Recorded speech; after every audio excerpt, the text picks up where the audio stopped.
Embarking on a journey through time, we immerse ourselves in a diverse exploration of the greatest armors ever forged by human ingenuity.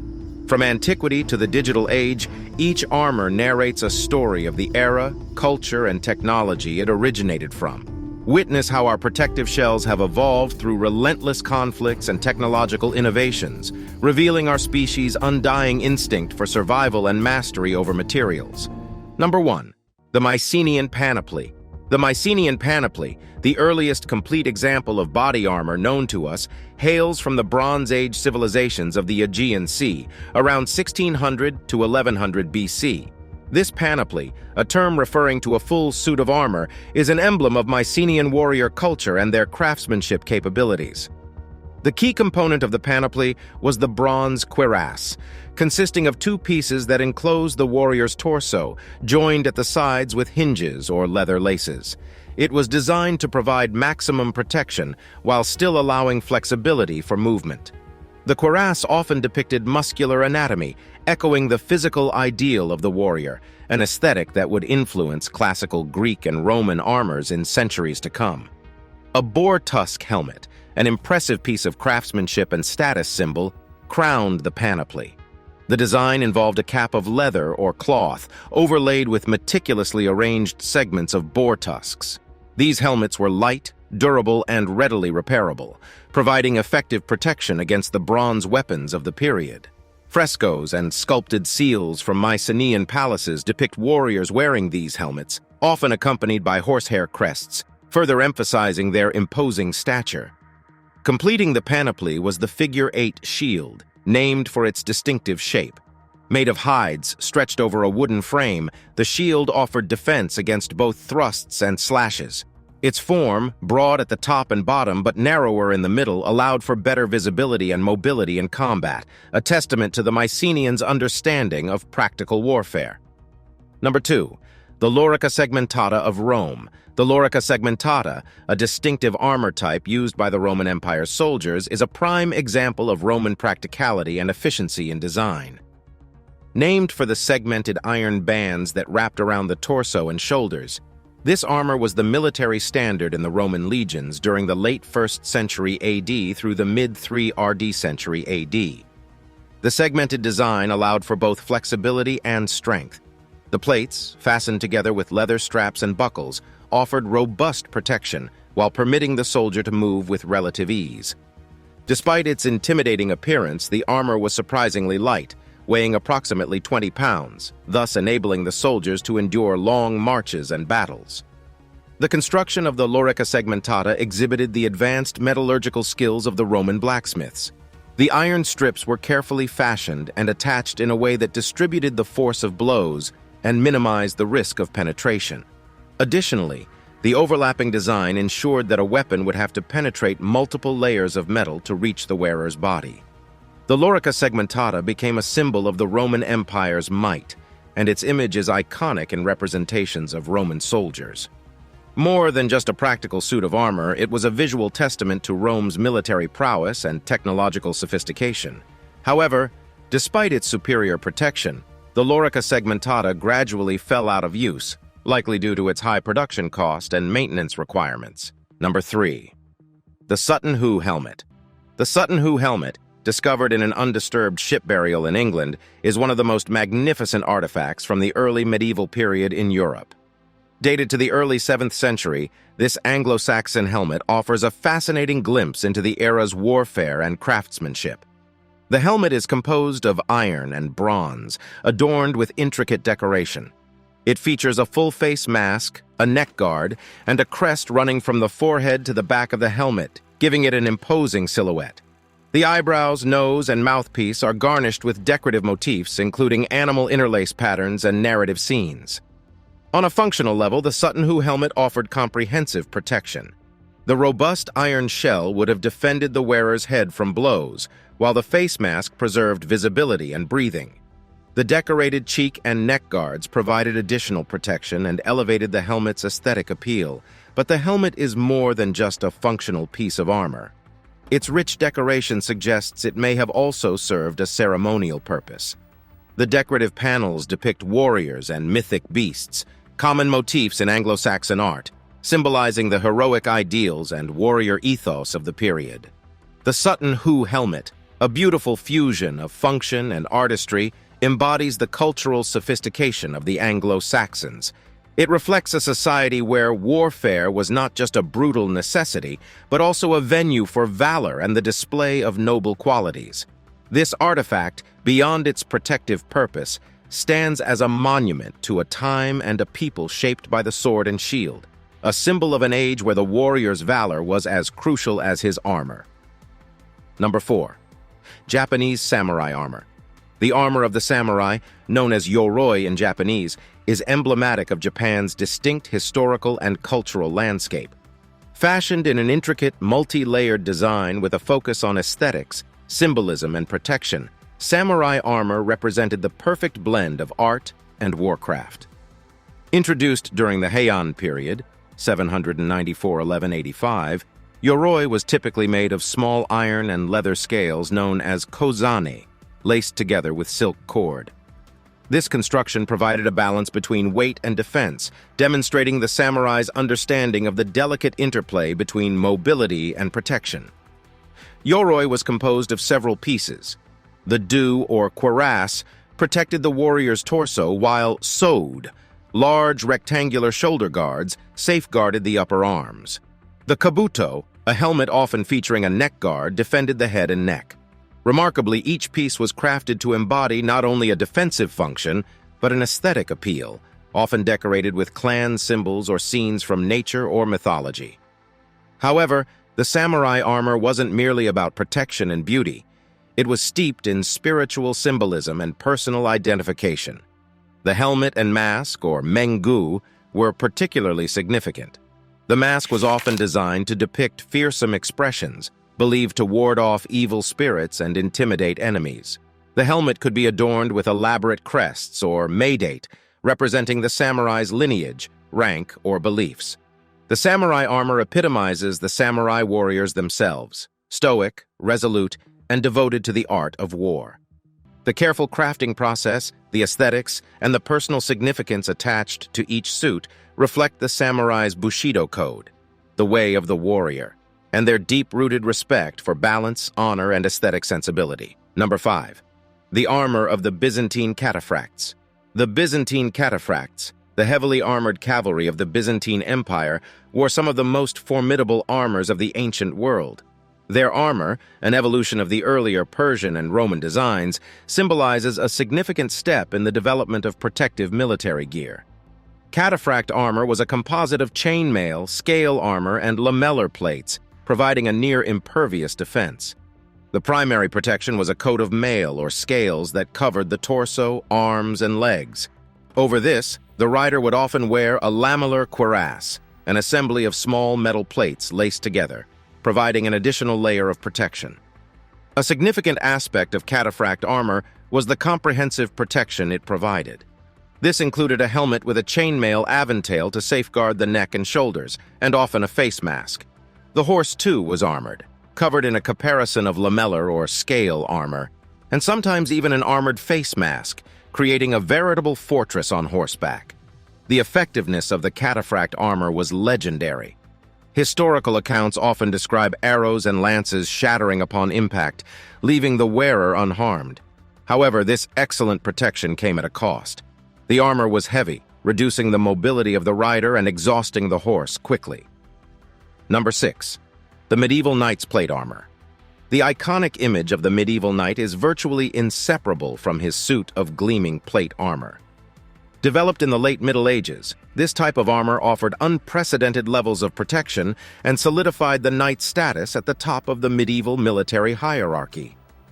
Plate armor emerged in the 14th century, gradually replacing the chainmail hauberks that had been the standard for centuries.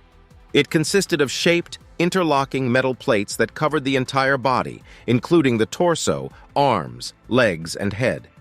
This full coverage made the knight far less vulnerable to the weapons of the period, particularly the longbow and crossbow.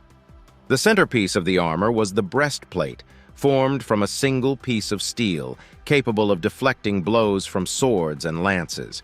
Helmets varied in design, but many knights favored the Great Helm, a large, boxy helmet that offered complete head protection.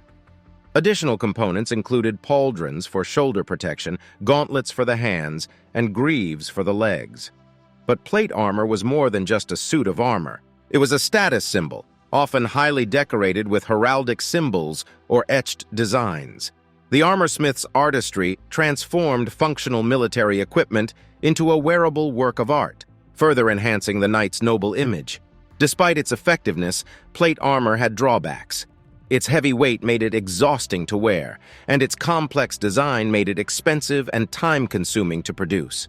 However, for the medieval knight, the unparalleled protection and prestigious image it provided made these sacrifices worthwhile. Number 7. The Maximilian armor. Named after Emperor Maximilian I of the Holy Roman Empire, Maximilian armor is among the most aesthetically sophisticated types of plate armor produced in the late 15th and early 16th centuries. This armor, renowned for its elegance and practicality, represented the pinnacle of armor smithing during the period known as the High Renaissance. Maximilian armor was characterized by its fluted surfaces, a series of parallel ridges and grooves. These not only contributed to the armor's visual appeal but also increased its structural strength, enabling it to better resist and distribute the force of blows. Unlike its predecessors, Maximilian armor extended the use of plate to virtually every part of the body. This included articulated plates for the joints, allowing for a high degree of mobility despite the armor's comprehensive coverage. Additional protection was provided by a visored helmet known as the armet, closely fitting the wearer's head and neck. The armor's aesthetics were as important as its defensive properties. Maximilian armor was often highly decorated with intricate etchings or embossed details. These decorations included the armor's signature fluting, but also heraldic symbols and narrative scenes that demonstrated the armorer's skill and the wearer's taste and status. In many ways, Maximilian armor embodies the spirit of the Renaissance, merging practicality, artistry, and a quest for perfection. The combination of superior protection, improved mobility, and artistic sophistication make it a masterwork of the armorer's art. It stands as a testament to the ideals of the knightly class, the technical skills of the armorer, and the cultural values of the period. Number 8. The Indian Mughal armor. The Mughal Empire, which ruled the Indian subcontinent from the 16th to the 19th century, produced a remarkable variety of armor. Richly decorated yet functional, Mughal armor is a testament to the empire's wealth, craftsmanship, and military might. Typically, a Mughal warrior would wear a suit of chainmail, with plates of steel or iron providing added protection to the torso, arms, and legs. The chainmail offered flexibility and reasonable defense, while the plates could deflect or absorb heavier blows. However, the standout feature of Mughal armor was its artistic embellishment. Steel surfaces were often inlaid with gold or silver, creating intricate patterns of flowers, vines, or geometric designs. Helmets were usually conical, featuring a sliding nose guard and flaps to protect the neck. These were often adorned with plumes or turban wraps, adding to the overall aesthetic appeal. Shields made from rhinoceros hide or steel were circular and decorated with similar designs as the armor. The armor was not only a protective shell but also a status symbol. The degree of ornamentation reflected the wearer's rank and wealth, with the most elaborately decorated suits belonging to the emperor and his highest-ranking officials. Mughal armor blends practical defense with artistic expression, reflecting a culture that valued both martial prowess and aesthetic refinement. The incorporation of traditional Indian motifs and Persian influences into the designs speaks to the empire's multicultural nature. This armor, therefore, symbolizes not only the Mughal military strength, but also the artistic and cultural achievements of this grand empire. Number 9. The Chinese Ming Dynasty armor. The armor of the Ming Dynasty, which ruled China from 1368 to 1644, represents a significant advancement in Chinese military technology. Designed to protect soldiers against a variety of threats, Ming Dynasty armor was both functional and aesthetically pleasing. Ming armor was typically lamellar, composed of small, overlapping plates laced together into a flexible sheet. The materials used varied depending on rank and function. Infantry often wore armor made of hardened leather or iron, while higher-ranking officers and cavalry might wear steel or even silver-gilt plates. Helmets were typically made from iron or steel and could feature flaps to protect the neck and cheeks. Shields, often made from rattan or leather reinforced with metal, offered additional protection. The design of Ming Dynasty armor was influenced by both practicality and symbolism. The lamellar construction allowed for a good balance of flexibility and defense, while the use of precious metals and intricate designs added symbolic and aesthetic value. Helmets and armor could be decorated with celestial motifs, dragons, and other symbols associated with power and protection in Chinese culture. The Ming Dynasty armor reveals much about the era's warfare and society. The effective use of available materials and the intelligent design demonstrate a practical understanding of the needs of warfare. At the same time, the use of symbolism and decoration indicates a deep cultural significance attached to the armor. These aspects combined make Ming Dynasty armor a potent symbol of the military and cultural might of one of China's most influential historical periods. Number 10. The Aztec Ichcahuipilli. Among the many fascinating aspects of Aztec culture, their armor, called Ichcahuipilli, stands out as a unique combination of simplicity and efficiency. While not armor in the traditional sense of metal plates or chain links, the Ichcahuipilli provided Aztec warriors with adequate protection in the context of Mesoamerican warfare. The Ichcahuipilli was a type of padded cotton armor worn like a vest and reaching down to the mid-thigh. It was made by sandwiching cotton between two cloth layers, with the cotton sometimes soaked in salt brine to toughen it. When dried, the result was a stiff yet relatively lightweight armor, offering protection from obsidian-edged weapons common in Mesoamerica. Along with this cotton armor, warriors often carried circular shields made from reeds and covered in hide.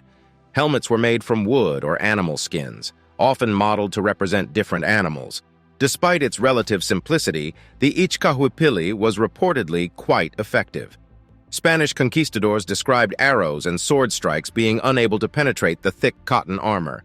Its lightness allowed for mobility, a crucial factor in the warfare of the time that often involved quick maneuvers and hand-to-hand combat.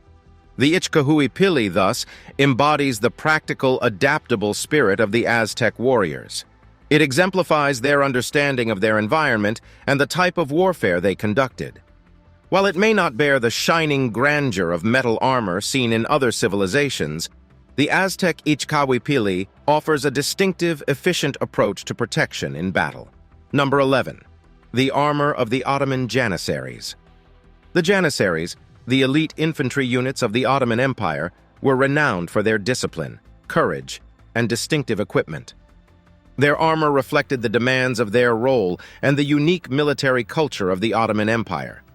Typically, Janissaries wore chainmail shirts or vests, often covered with a thick fabric jacket for added protection and comfort. They also wore metal helmets, often of conical shape, providing adequate protection without compromising mobility. In addition to these, they carried large, round shields made from iron or hide, which, combined with their armor, provided comprehensive protection. The chainmail was flexible, allowing the Janissaries to move freely and engage in close combat effectively. Janissary armor was also imbued with a symbolic value. The distinctive headgear, known as a bork, was especially important. It was a tall, fabric-covered headdress, often featuring a spoon-like structure on the side, signifying the Janissaries' membership in the Sultan's soup kitchen, symbolizing their loyalty and servitude to the Sultan. The armor of the Janissaries, thus, was not merely a means of protection, but also a marker of their elite status and role within the Ottoman military hierarchy. It was a reflection of their dual role as both fearsome warriors and loyal servants of the Sultan. Number 12. Napoleon's cuirassier armor. Napoleon Bonaparte's elite heavy cavalry, the cuirassiers, were a formidable sight on the battlefield of the early 19th century, partly due to their imposing armor. The cuirassier's distinctive breastplate, or cuirass, was a nod to the armors of yore and became a symbol of their courage and prowess. The cuirass was made from two thick iron or steel plates, one covering the chest and the other the back. These were often painted black to prevent rust and were held together by leather straps, making them adjustable for individual wearers. It offered protection from sabers and bayonets, although it was less effective against bullets and artillery fire. Alongside the cuirass, the cuirassiers wore brass helmets, styled after the Roman galea. They featured horsehair plumes and a crest shaped like a comb, adding to the intimidating image of the wearer. While their armor did provide some degree of protection, its primary function was psychological. The sight of ranks of heavily armored horsemen thundering toward the enemy often had a demoralizing effect, causing panic and disorder in the enemy ranks. Number 13. The American Civil War ironclads. During the American Civil War, a new kind of armor emerged on the waters: the ironclads. These armored naval vessels, covered in thick iron plating, marked a revolutionary departure from traditional wooden warships, forever changing naval warfare. The first operational ironclad was the USS Monitor of the Union Navy, designed by the Swedish engineer John Ericsson.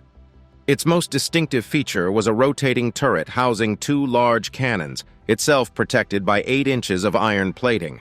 The Confederate counterpart, the CSS Virginia, featured sloping sides covered in iron plate, with its cannons housed in fixed positions along the sides. The iron plating on these vessels could withstand most cannon fire, rendering them nearly impervious to the traditional naval weaponry of the time.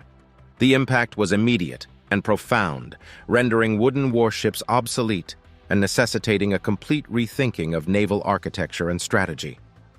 The ironclad's armor was their defining feature, providing protection while also serving as a psychological weapon. The sight of these seemingly invincible leviathans instilled fear in their adversaries and provided a morale boost for the crews manning them. The armor of the Civil War ironclads exemplifies the innovative spirit and rapid technological advancements of the era. They represent a significant leap forward in military technology, marking the transition from wooden sailing ships to the steel warships of the modern era. Their influence was not confined to the American Civil War, but reverberated across the globe, making the ironclads a milestone in the history of naval warfare. Number 14. The modern-day ballistic armor. In the modern era, advancements in weaponry and warfare have necessitated the development of specialized protective gear. Ballistic armor, designed to withstand the impact of firearms and explosive devices, has become an essential component of military and law enforcement personnel's equipment. This chapter explores the evolution and significance of modern-day ballistic armor. The origins of ballistic armor can be traced back to the early 20th century, when the first attempts were made to develop bullet-resistant materials. Initially, metal plates such as steel or titanium were used, but they were heavy, cumbersome, and limited in their protective capabilities. As technology advanced, the focus shifted towards lightweight, flexible materials capable of absorbing and dispersing the kinetic energy of projectiles. One breakthrough came in the form of Kevlar, a synthetic fiber developed by DuPont in the 1960s. Kevlar quickly became the industry standard due to its exceptional strength-to-weight ratio. It is incorporated into ballistic vests and helmets, providing protection against handguns, shotgun pellets, and certain types of shrapnel. Kevlar-based armor is highly flexible, allowing for greater mobility and comfort for the wearer. Another significant advancement is the use of ceramic and composite materials in conjunction with Kevlar. Ceramic plates, typically made of boron carbide or silicon carbide, are extremely hard and can effectively stop rifle rounds. When combined with Kevlar, these plates create a formidable armor system capable of providing enhanced protection against high-velocity projectiles. Ballistic armor technology continues to evolve rapidly. Researchers are exploring the use of advanced materials such as carbon nanotubes, graphene, and liquid armor. These materials offer improved strength, flexibility, and multi-hit capability. Additionally, advancements in manufacturing techniques have led to the development of lighter, more efficient designs, reducing the burden on the wearer while maintaining or enhancing protection levels. The significance of modern-day ballistic armor cannot be overstated. It has saved countless lives on the battlefield and in law enforcement operations, providing vital protection to those serving in high-risk environments. Ballistic armor not only increases survivability, but also enhances the confidence and morale of personnel, enabling them to perform their duties more effectively. Number 15. the futuristic nanosuit from Crysis. In the realm of science fiction gaming, the nanosuit from the popular video game series Crysis has captured the imagination of players worldwide. This cutting-edge, futuristic armor exemplifies the possibilities of advanced technology and its integration with human capabilities. The nanosuit is a powered exoskeleton that enhances the wearer's physical abilities and provides unmatched protection in combat situations. Its defining feature is the integration of nanotechnology, which allows the suit to adapt and respond to the wearer's needs in real time. The nanosuit's primary function is to augment the wearer's strength, agility, and resilience. It enables superhuman feats such as enhanced speed, heightened jumping ability, and incredible strength, giving the player an extraordinary advantage in intense combat scenarios. Additionally, the suit offers advanced armor protection, capable of withstanding bullet impacts, explosions, and extreme environmental conditions. The nanosuit's nanotechnology-driven features are at the core of its unique capabilities. It employs nanomaterials that respond to external stimuli and alter their properties accordingly. For instance, the suit can activate an energy shield to deflect incoming projectiles, temporarily rendering the wearer impervious to damage. It also includes a cloaking mode that makes the wearer nearly invisible, allowing for stealthy infiltration and surprise attacks. Beyond its combat applications, the nanosuit is a marvel of engineering and innovation.